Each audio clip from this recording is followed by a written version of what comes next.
Good morning, everyone. Thanks for joining us. We are very excited about what we're about to share with you, and let's get started.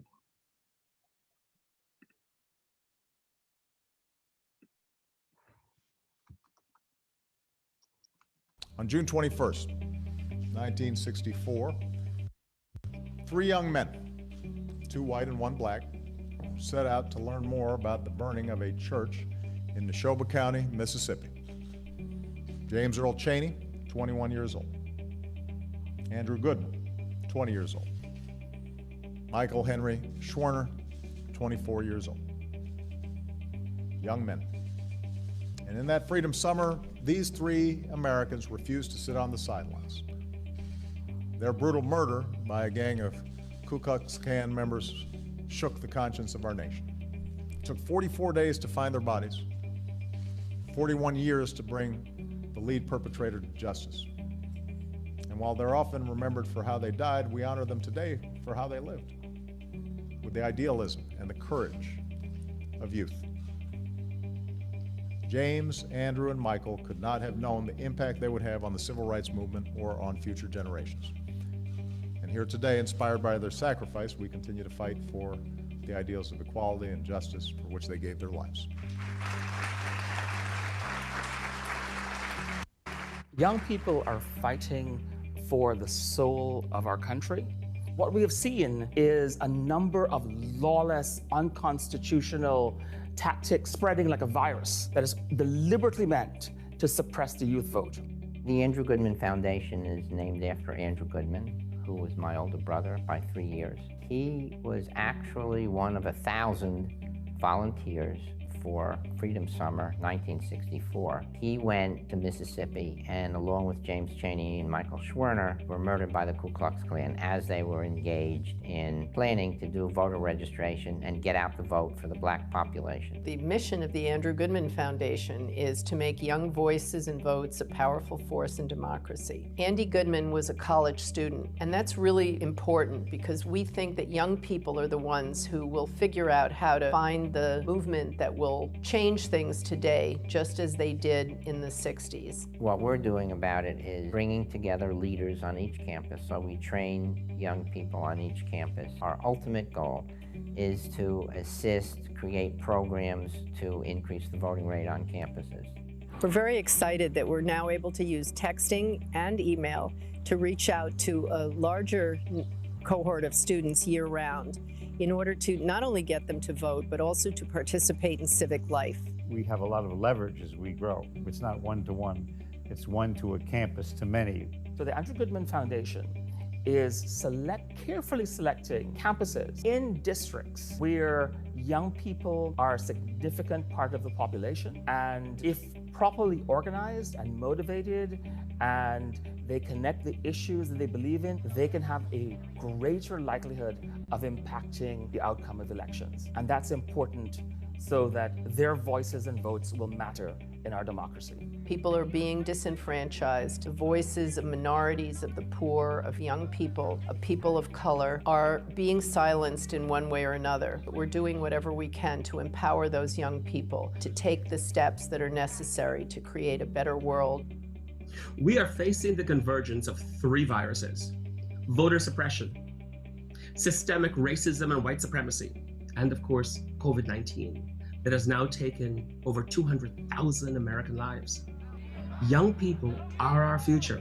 We're supporting the issues that they care about. We're supporting their right to participate in this democracy. This is the election of a lifetime, and we need to vote as if our lives depend on it, and they do. What voter suppression looks like in 2020 is really unlike what we've seen in the past. It has to do with confusion, has to do with COVID displacing students and them having to figure out where they can vote, where they have to vote, and how they can do it safely. And then, of course, the long lines that we anticipate and all the other issues that we know students are going to face. The Andrew Goodman Foundation is working tirelessly to create answers and to guide students through all of these processes as straightforward as possible. We're doing this across the country. We have a lot of work to do, but we feel like we're the right organization to do it. Thank you, Alex. it is a shocking moment in history. We envisioned that we would be celebrating, and justifiably so, because so many of you trusted us and believed in us and invested in our work pre-pandemic, post-pandemic, and then of course for the Georgia runoffs. And there's so much that we have to share with you about the successes and the challenges that we faced. But then we had something shocking happen on the very same day of the results. Before we go into that, our executive director, Alex, has something else to welcome you. Good afternoon. I'm Alexandria Harris, and I'm the executive director of the Andrew Goodman Foundation. What a week, what a year.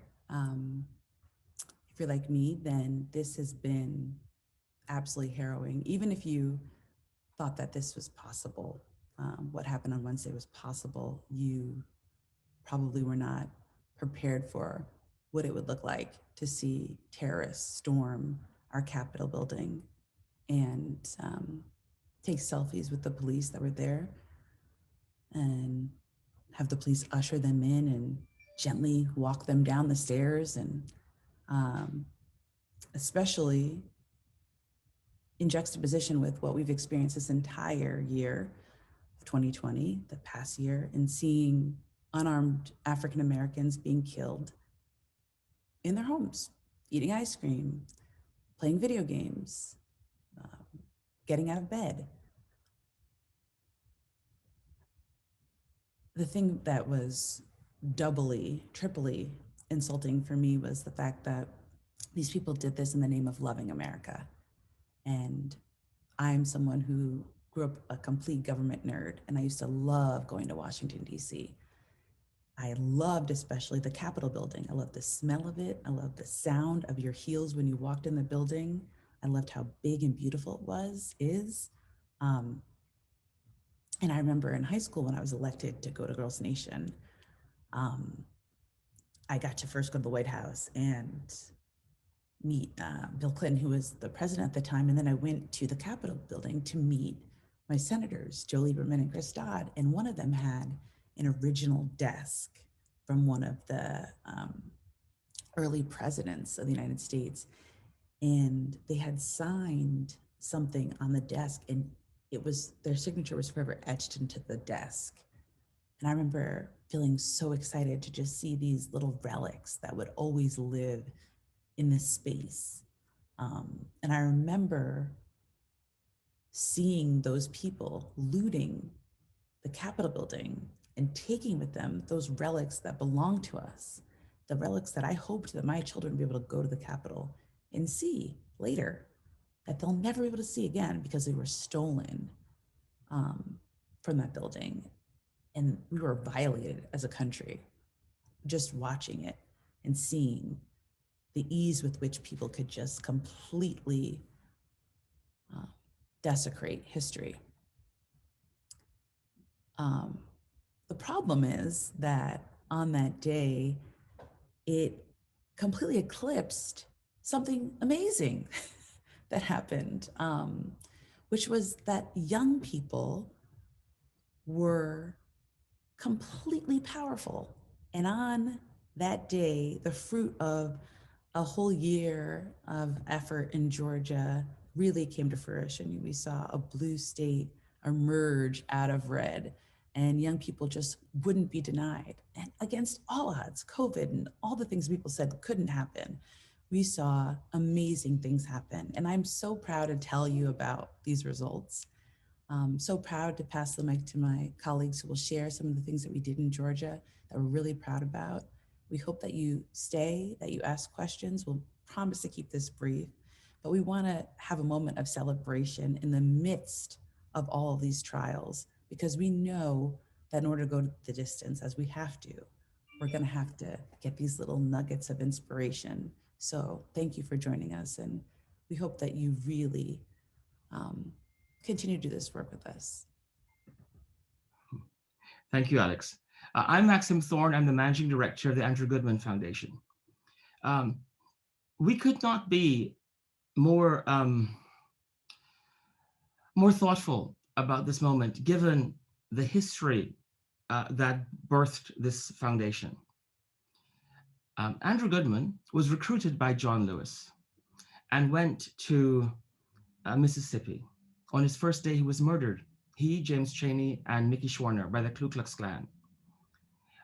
There is a certain wonderful historic achievement that young people in Georgia saw to it that two of John Lewis's mentees and colleagues and pastor and intern, Warnock and Ossoff, won in the Georgia runoffs.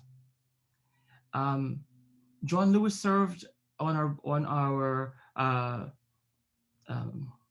board of advisors until he died last year. So so much of our legacy is connected with John Lewis and with Georgia, of course. Dan Rather said it really, really well. And you will see from his quote.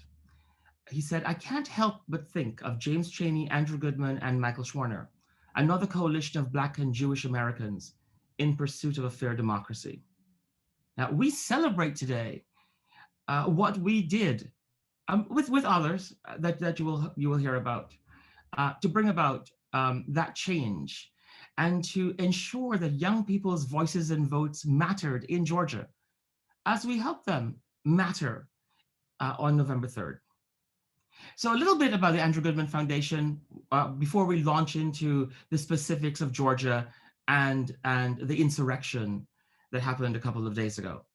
We are now reaching about 2 million students, 91 campuses we started this year in 2021. That is remarkable, folks. It's almost double what we had about 2 years ago. A lot of that growth was in the battleground states like Georgia, which you see in teal, as well as with people of color serving institutions like historically Black colleges and universities, better known as HBCUs. In Georgia, we expanded rapidly. And here are some of the analyses that we have engaged in, along with, of course, our partner, Tufts University, for which I'm so proud. And by the way, I want to shout out to another leader and just a magnificent force in this space, Edith Goldenberg from the University of Michigan. Part of her Big Ten challenge really excited and brought an energy to young people at the University of Michigan and throughout the Big Ten schools to vote. We think of people on this call like Jessica Pierce and others who have invested in this, but here is the result of what happened in Georgia. 7 campuses we have, reaching about 86,000 students. I'm not including all the students that we reach by social media and by our texting platform that you will hear about. We learned on November 3rd that 90% of Black youth voted for Joe Biden, as opposed to 62% of white youth, the majority of white youth, who voted for Donald Trump. We have focused on Black youth turnout and other students of color turnout, partly in large part because they face most of the voter suppression that we've witnessed, including the tossing out of their ballots disproportionately relative to any other group. In November, Joe Biden won by a 14,000 vote margin. In the runoffs, Ossoff won by just over 41,000 and Reverend Warnock by just over 79,000 votes. A significant number of those votes that made so much of the difference were by young people, and in particular, young people of color. I want to if you had been listening and engaging with us last year, you know that we talked about a certain sort of the miracle group of young people who did not vote on November 3rd because they couldn't, because they weren't 18, but that would turn 18 between November 3rd and December 7th, which is the last day that they could register to vote in Georgia. That was about 23,000 people, and we targeted them. We also targeted young people who could have voted, hadn't registered, but could now register and would vote for the first time in the election. And then the other group, the people who did vote and we wanted them to vote again. We have learned that 1 in 4, right? 1 in 4, that's 25% of young Black people, 18 to 29, who voted in the runoffs had not voted on November 3rd. That thrills us. It is a testament to the laser focus that we've had on young people's turnout, youth of color turnout, and there has been no greater percentage of young people's turning out than in Georgia and in the Georgia runoffs. Historically, Black people in general and young people fall off at runoffs. We did not see that happen in Georgia. Despite the pandemic, despite campuses being closed, despite it being a holiday, and despite the voter suppression and the other dastardly tactics that we've seen by this president and others, we were able to get young people's voices and votes to be heard in Georgia.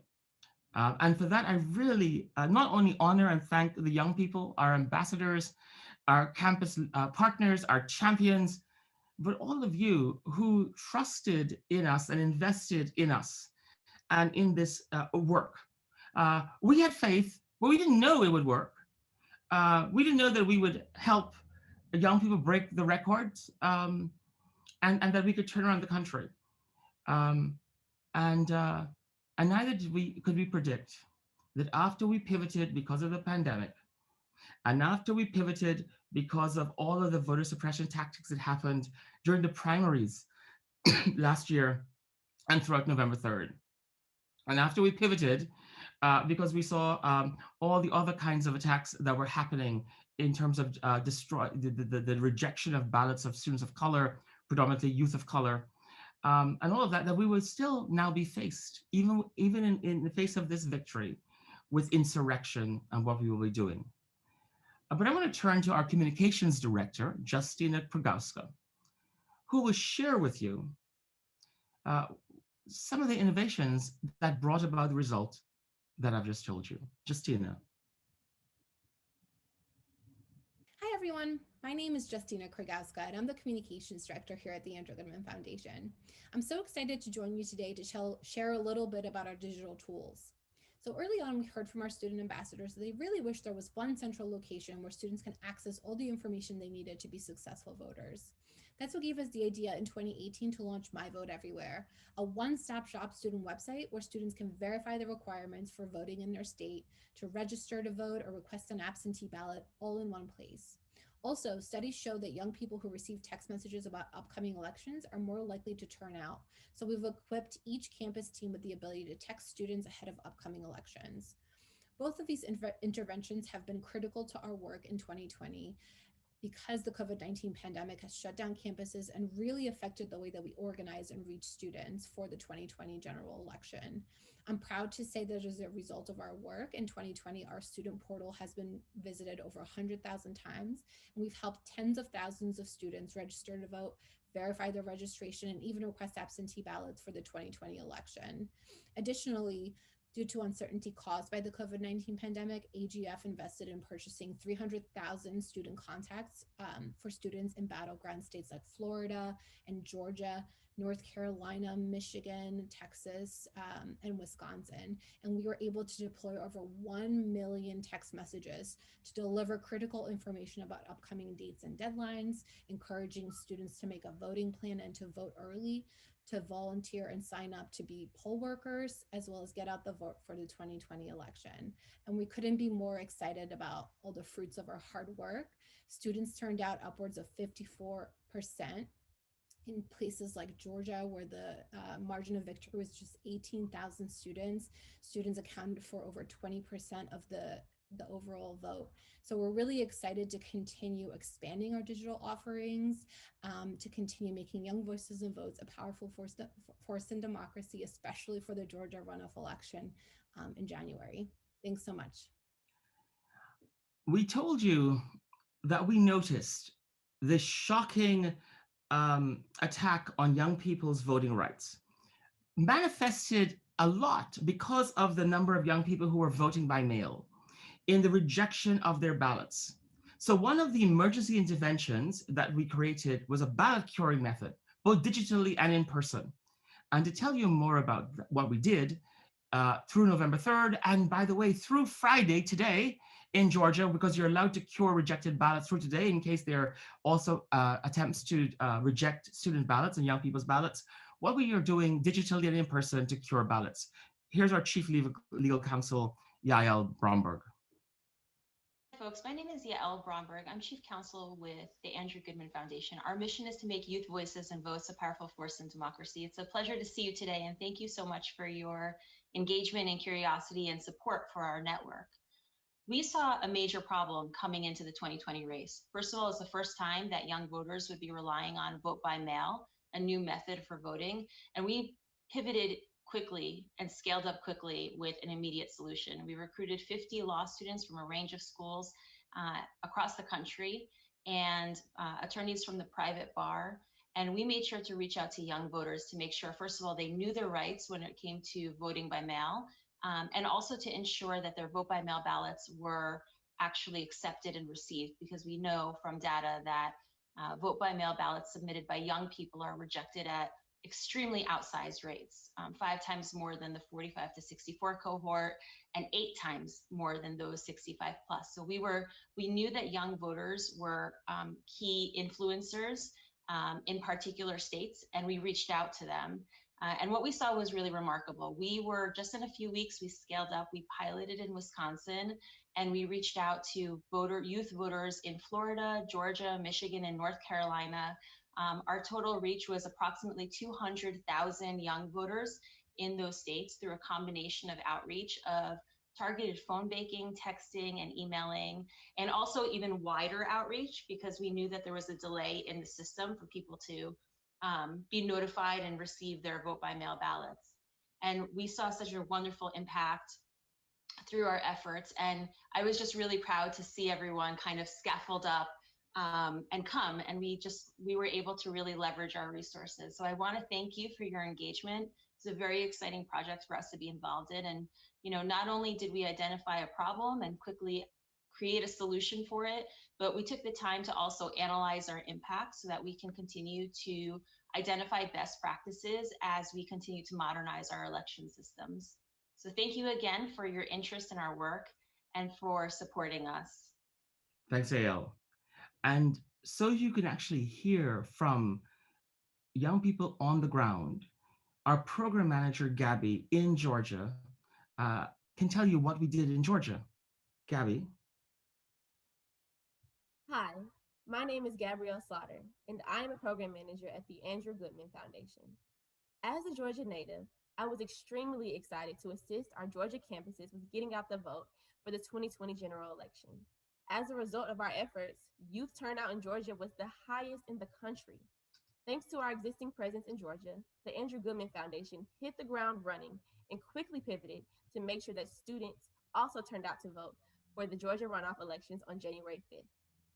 We started by updating our My Vote Everywhere pages to make sure students had access to accurate information and deadlines. Our programs team established a coalition of 7 Georgia campuses from the Andrew Goodman Foundation's network, including 5 historically Black colleges and universities, to engage students by developing specific tactics to gear their peers out to vote. Our communications team leveraged email, texting, social media platforms, and working with student and celebrity influencers to make sure that students are registered and prepared for the runoffs. So far, we've deployed 150,000 text messages, 50,000 emails, and 25,000 media impressions. Our advocacy team has put together a resource to help students understand eligibility for voting in the Georgia runoff, as well as training volunteers and testing an online tool in preparation for helping students cure issues with their absentee ballots. Through all of these efforts and tactics, I know that we can make history again. Thanks, Gabby. We were successful in Georgia. When I think about all of our efforts in Georgia, what I'm most proud of isn't that we were able to expand our campuses, especially increasing our number of HBCUs in Georgia. It wasn't just that we were able to reach out to hundreds of thousands of young people to tell them about registration deadlines or early voting deadlines or information about the election. And it wasn't even just that we helped voters cure their rejected ballots. It wasn't even just that we helped young people across the state of Georgia navigate early voting by mail during a global pandemic when many of them were leaving for the holidays and returning home to other states, and help them navigate all the twists and turns of making sure that they could vote by mail early in a way that would be counted.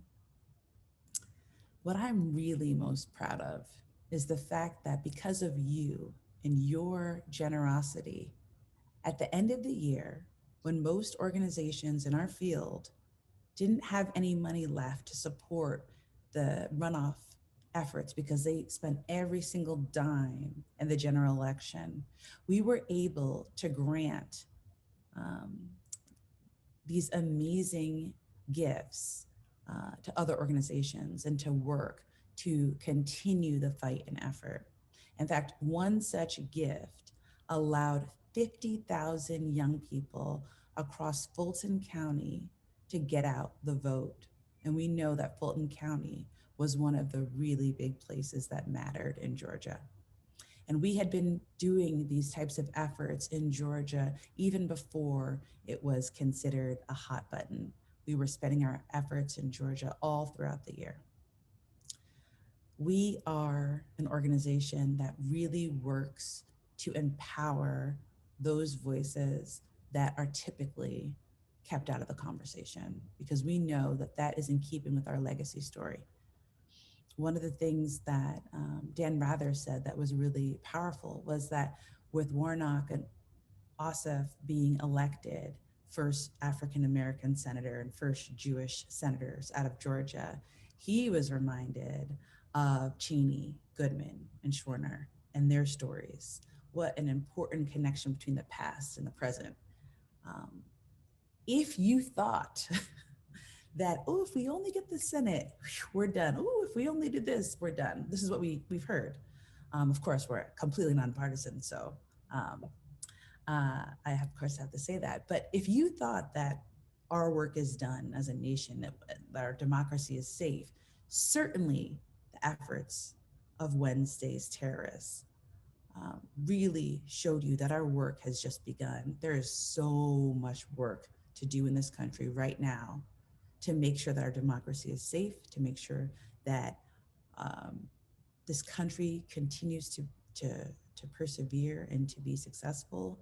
We have a lot to do. And we hope that you are as fired up as we are about the success and the results that can come from young people who put their minds together to do something. But we hope that you also acknowledge that we have a lot of work to do.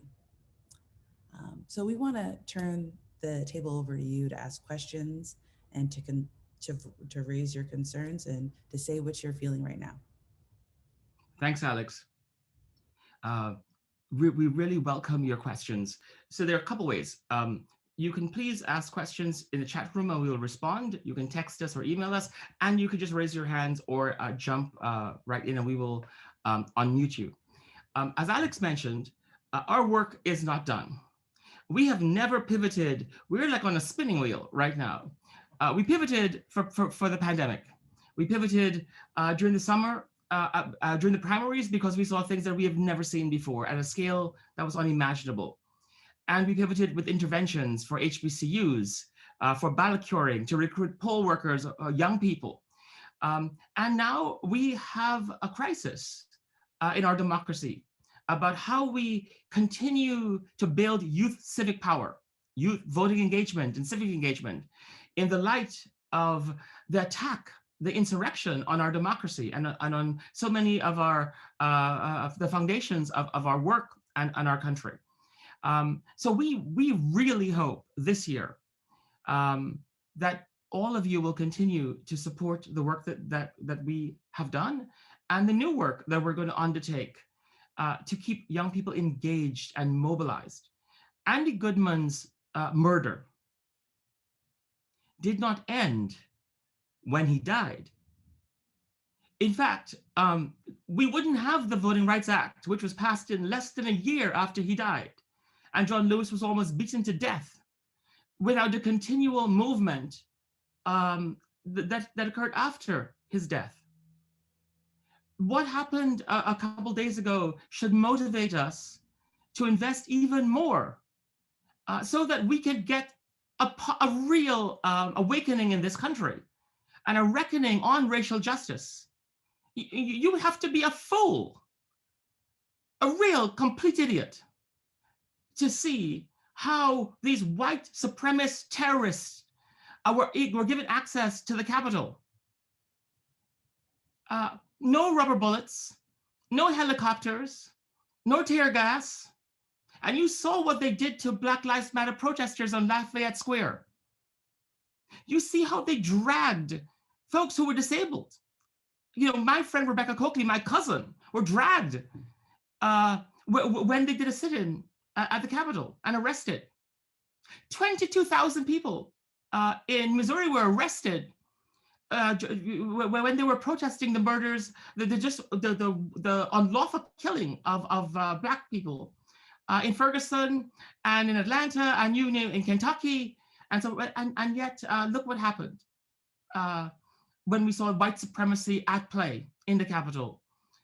So we hope that you will maintain the level, at least, of investment that you did in 2020. And if you are able to increase it, now is not the time to sit back. There are no laurels right now. There is an opportunity, and we must seize it. And we hope that you will. So please, any questions, we would be happy to ask. We promised this would be half an hour.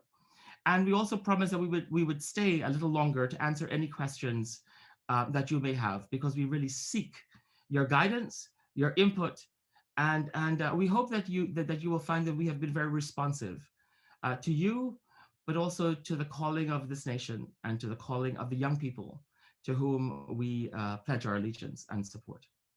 Thank you.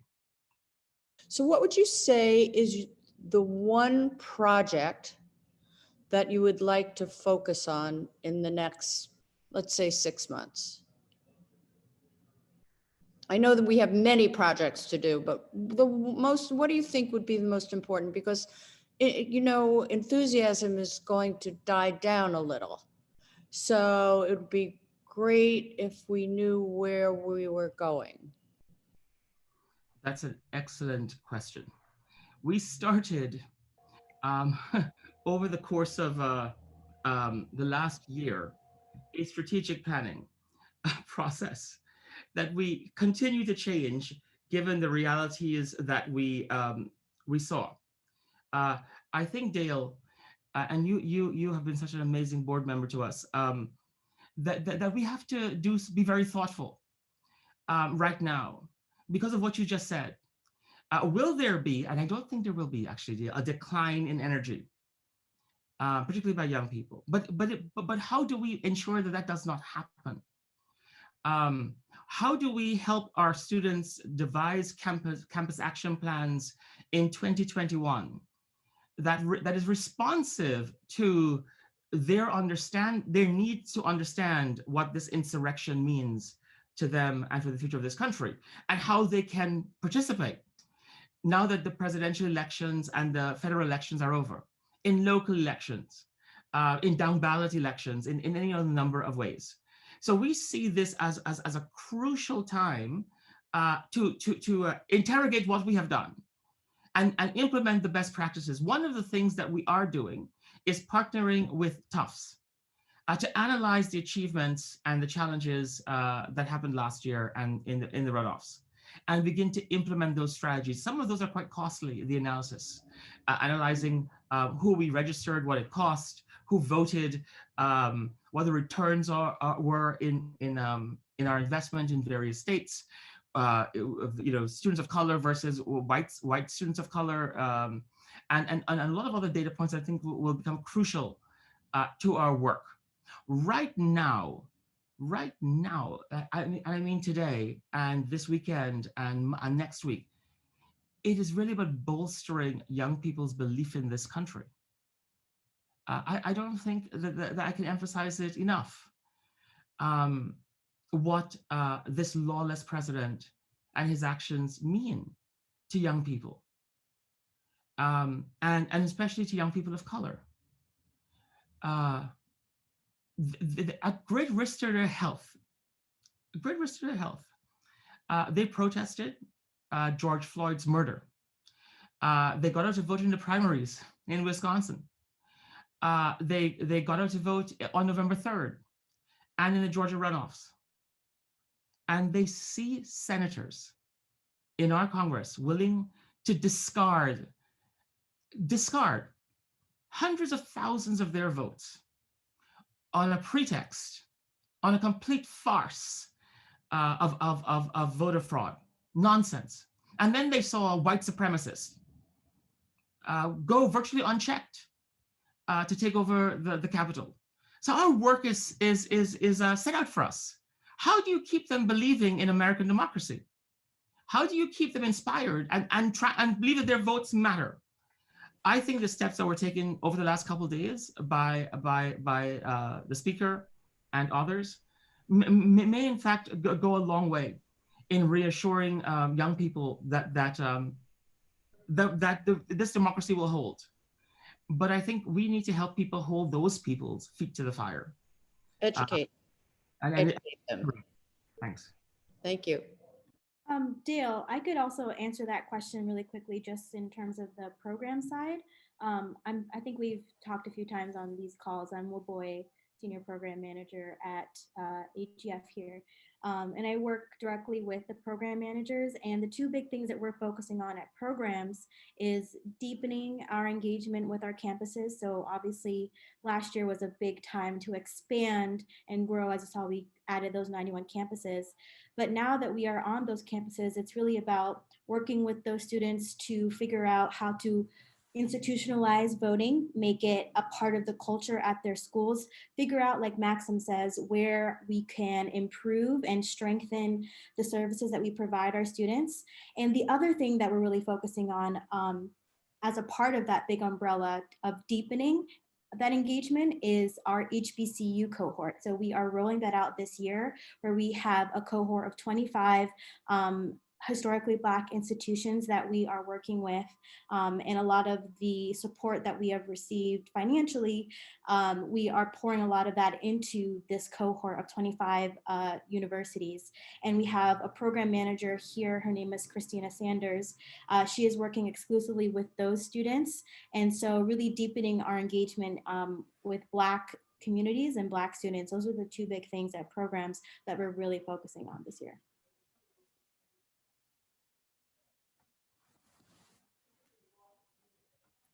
Dan Hooper, did you have a question? I saw you raise your hand. You have to unmute yourselves. Let me see if I can do that. You did. Yeah. We hear you. Don, you've actually You got back on mute.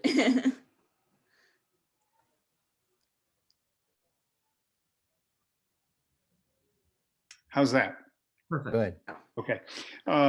You've described some really wonderful results in a very efficient way, and I appreciate your sharing them so quickly after the thing that we should be celebrating so hard right now. And Gabrielle described an array of tactics that you use to reach out and motivate people. And I must say, I'm extremely impressed. As a former Secretary of State of Vermont, extremely impressed with your results. Thank you. But I want to know what it was that you feel, the 1, 2, or 3 things that you think really got Black students in particular to take action. And what was it, why did those who ignored your appeals do so? Why did they not come out? Let me take a first shot at what makes us different than some of the other allies that we have in this space. There is a history and a legacy to our work at the Andrew Goodman Foundation. Others do not have, and maybe happily so. They didn't experience the tragedy that the Goodman family experienced. I think that in the civil rights period, and we may see that reawaken today, there was an allegiance formed by Black Americans and Jewish Americans that has lasted for decades. And so part of the challenge when you're dealing with various groups in our country are the barriers to engagement, to conversation, etc. This organization worked really hard to develop cultural competency so that we are authentic. We're not an other. We are part of the community. Woboy is a part of the community. Shandy, me.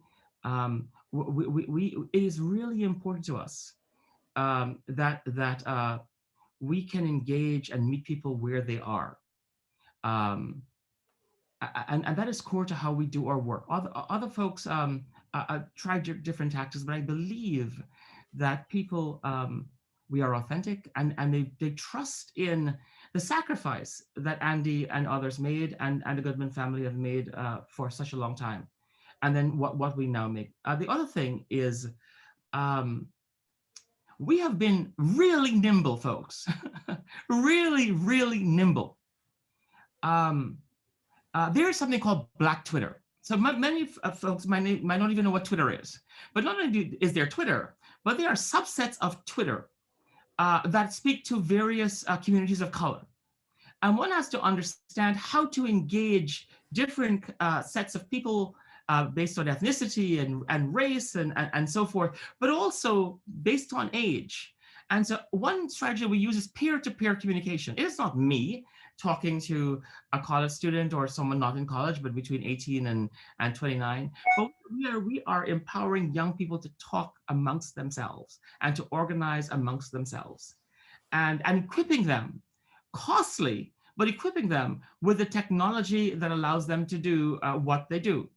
And when I say nimble, so normally you know that we are on campuses and we would do things like set up tables, students have tables to get students to register to vote, etc. The pandemic changed all of that. But 2 years ago, we piloted a texting platform and we created My Vote Everywhere, which is the voting portal for students that can be integrated with campus portals that allows them when they're registering for classes, when they're registering for their meal plan, they're dealing with their bursar bill, they can also register to vote. And those two vehicles this year, in 2020, became so important to allow campuses to do what they could no longer do, reach students in a way that students would be amenable to and allow us to do the same. And so by the use of technology, I think our innovations and our willingness to be nimble and frankly, the donor activist community that believed and took the risks. And you on this call know who you are. We went back to you repeatedly, right? Martha, Fred, Andrea, Lois, Roberta, David and Sylvia, obviously, Penny and Rick and Francis. How many times did you re-up so that we could do another pivot and invest in ballot curing and poll worker recruitment and more schools that wanted to use our texting platform? It is the combination of those things and people's belief in that we could deliver. You know, we're not as great in some things as other people, and we have our own challenges. But what we have is our authenticity, our commitment, our passion, and people who believe in us. And that's, I think, made a lot of difference, particularly with youth of color, who saw that that was where our hearts were and what we were trying to do. And Roboy has been unbelievably amazing, as has Gabby and others on our team. One last comment. I thank you for that question. You have to know that we, I think, tripled our staff during the pandemic. Our budget almost doubled during the pandemic. When I started at this foundation, the budget was about, David, am I right? 400, somewhere between $400,000 and $600,000. We're now over 4 million. That is a credit to the work of the Andrew Goodman team, and a credit to all of the folks who saw an opportunity to do the kind of careful analysis, laser focused, and pivoting that we did. And so all of that goes into why I think we're able to achieve what we did. John, if it's helpful, I would love to include kind of like what happened, what I can observe of what happened and how things have changed since the presidential election to the runoff election, given that I have kind of my ear to the ground with the students. I think the biggest two things that happened is one, students during the big presidential election, the pandemic was really kicking their butts. I don't think we can really understand fully how much COVID-19 affected students. Putting your brain into what it was like during that time to be a student is that you were dealing with finals during that time. Finals, and you're moving out of your campus housing during that time. And with COVID-19, that makes everything a lot more stressful. So students' housing was insecure. Their fundings in terms of scholarships and jobs and things like that were all at jeopardy. So unfortunately, perhaps we didn't see the 100% student turnout rate when it came to voting during the general election, but still not to diminish that student voting rate was at its highest that it's ever been last year. So thinking about those two things simultaneously, I think that students were dealing with a lot of real life issues that affected how they're able to vote. With having insecure housing means that perhaps where you registered to vote changed. When that changes, that makes voting confusing, and we know that voter confusion is a form of voter suppression. So all those things were happening. Given now, fast forwarding to now with the Senate election, students were able to see that voting really can change some things. That our complete landscape politically has changed because of how much students voted. And on top of that, we saw a huge influx of students, especially in Georgia, become eligible to vote. So they're seeing the impact of voting, and they're now able to vote. And now that COVID-19, although it is still really crazy here in Georgia, I live here, so I can say that it's really wild. But now that things have calmed down, finals season is over. They have more secure housing now that they've moved out of their university sponsored housing. I think that I would say foundation really helps students to finally be able to really kick it into gear and to vote in the Senate election. So those two things, on top of all the amazing things that we are providing our students in terms of the coalition calls, the building, the community that we held, really, I think, made a huge difference. Thank you, that's great. Linda, did you have a question about New York State? Let's see if I can unmute. I couldn't before. Okay. Yes. Maxim, thank you for this. AGF, all the staff. It's just so impressive and so wonderful what you've done. Thank you for giving us the Senate, right? Basically. I'm on the board of Power New York. It's a coalition of 100 organizations working on economic equity and racial justice in New York State. We've developed a roadmap with about 50 organizations input for inclusive gender justice and economic equity going forward that will drive our work. We're rolling it out in New York State. We want to engage everyone in New York State, urban and rural, including young people. So I'm in, you know, I'll be back about how we might be able to collaborate this year.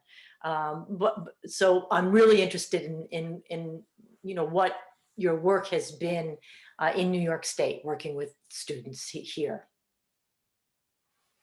Yes, so New York used to be our largest, the largest share of our footprint, but that was a while ago. So it's significant, and in fact, one of our major legal wins last year was at Bard College in Dutchess County, where we were. I was their consultant and a staff member a long time ago. Great, and that like the other wins that we had in our lawsuits, like in Florida and elsewhere, have become precedent-setting for the whole country. Bard was the county was forced to put a polling site at Bard. When Florida tried to ban polling sites on all college campuses, we prevailed, and that made a huge difference in 2018 and again last year. But so our work continues in New York, and we can certainly speak more offline. However, let's be clear. Our focus is very much on, and this is where Dutchess County fits this model, on where voter suppression is rampant. Okay. And even in New York. And where youth of color who are disproportionately affected are. And that would be at HBCUs, historically Black colleges and universities, other Hispanic serving institutions, Asian serving institutions, maybe Native American serving institutions, etc. And a real focus on battleground states. And it's not because of any partisan belief. One of the things that we hear, and you must hear this, is that our young people say their votes don't matter. When you could show them the math, that in that less than one campus can change the whole direction of a country, not just the state, not just the local elections, but the whole country. 11,000 in Michigan, 22,000 in Wisconsin, 14,000 in Georgia.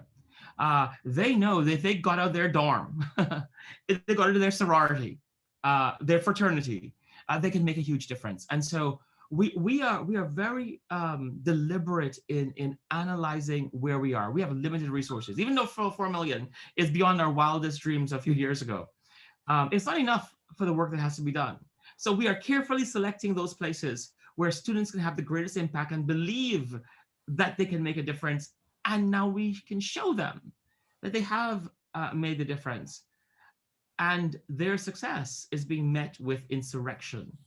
And that's why this is taking us to a different level. And going back to the question I was asked earlier, we have to figure out as a country, but also as an organization.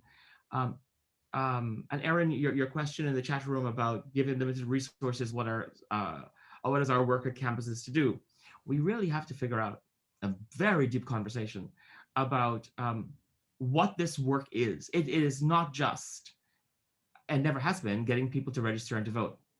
It is also how you think of yourself as a political actor supporting and reinforcing democracy that is just, that is equal, that is fair, and responsive and protective and supportive of diversity.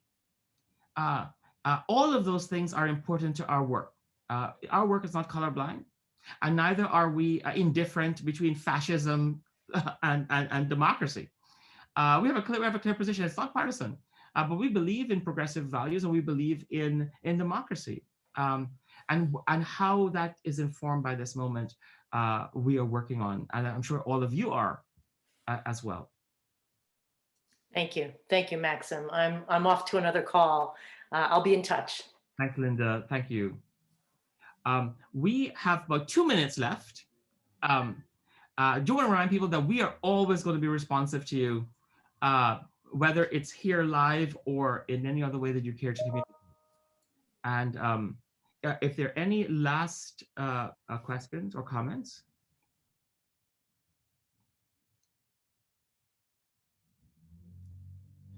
If they're not, I'd like to take the last moment to thanks Roberta, but also to thank